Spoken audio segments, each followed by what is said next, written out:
Good morning and welcome to another episode of Sunday Story as we make our way through the Jesus Storybook Bible.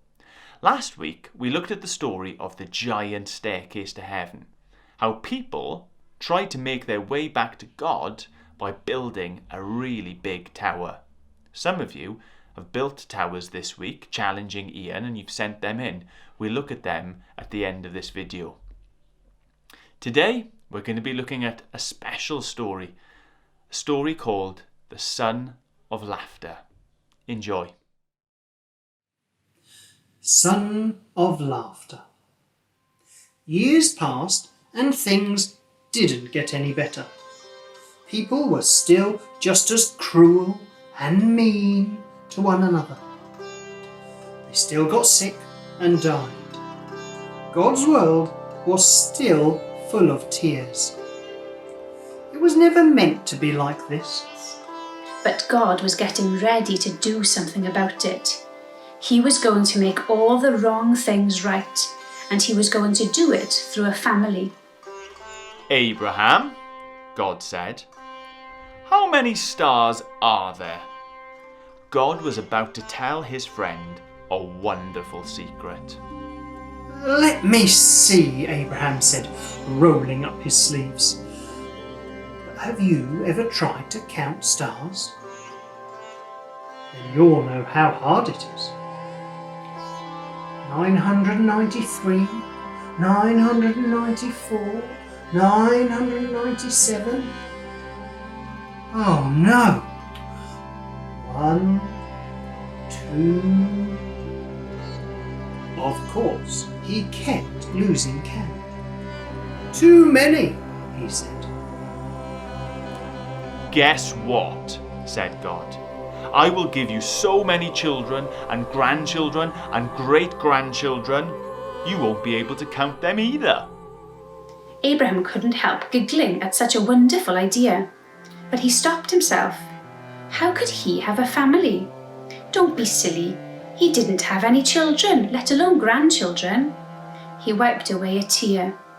Anyway, it was far too late for him to start having babies at his age. He was 99 years old. What could God mean? Abraham, God said, believe me. And then God told Abraham his secret rescue plan.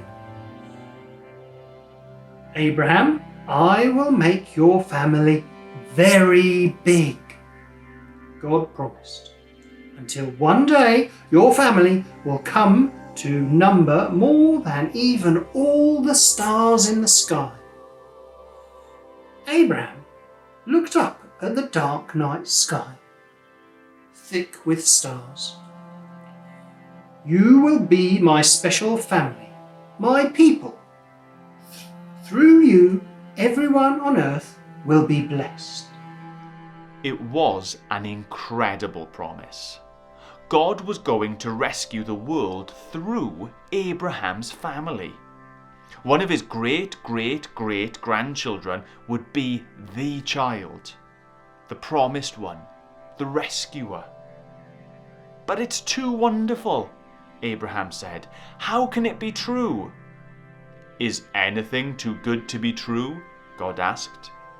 Is anything too wonderful for me? So Abraham trusted what God said more than what his eyes could see, and he believed. Now when Abraham's wife, Sarah, heard God's promise, she just laughed to herself.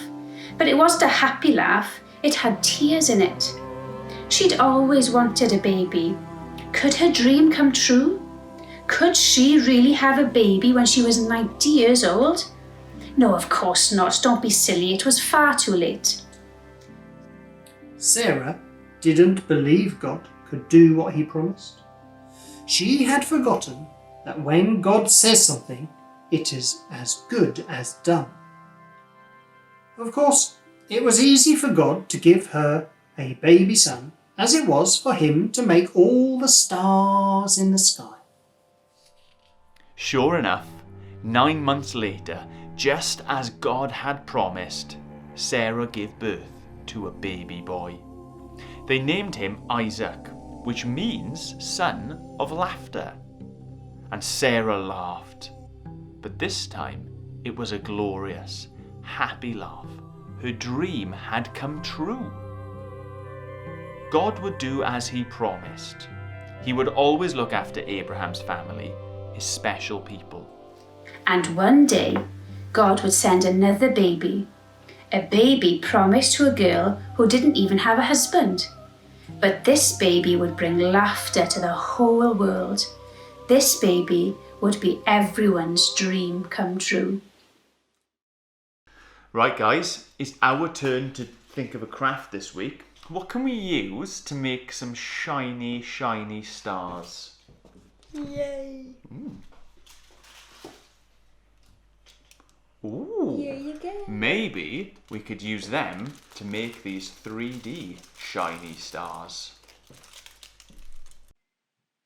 Okay, so we're going to go ahead and speed this up. You need to start off with a square piece of paper, and there's quite a few folds that you need to make in order to make the star. We're going to link to that video in the description.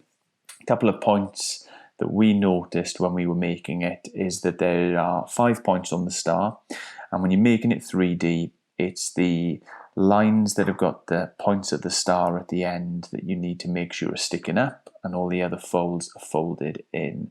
Stick some foil to it as well to make it nice and shiny. And so these are the final products. Hold them up. See if you can make yours at home as well. There's a link in the description to the video that we used to teach us exactly how to fold our stars. Bye-bye. Flying star. I hope you enjoyed today's story and you're looking forward to doing today's craft. Remember, you can always send them in, as people did this week when they sent in their pictures of their towers. Look at them, they're up on the screen now, and most of them actually were even taller than Ian's. You can send them in, sammydavis@ammerfordchurch.com via email, and maybe they can appear here next week.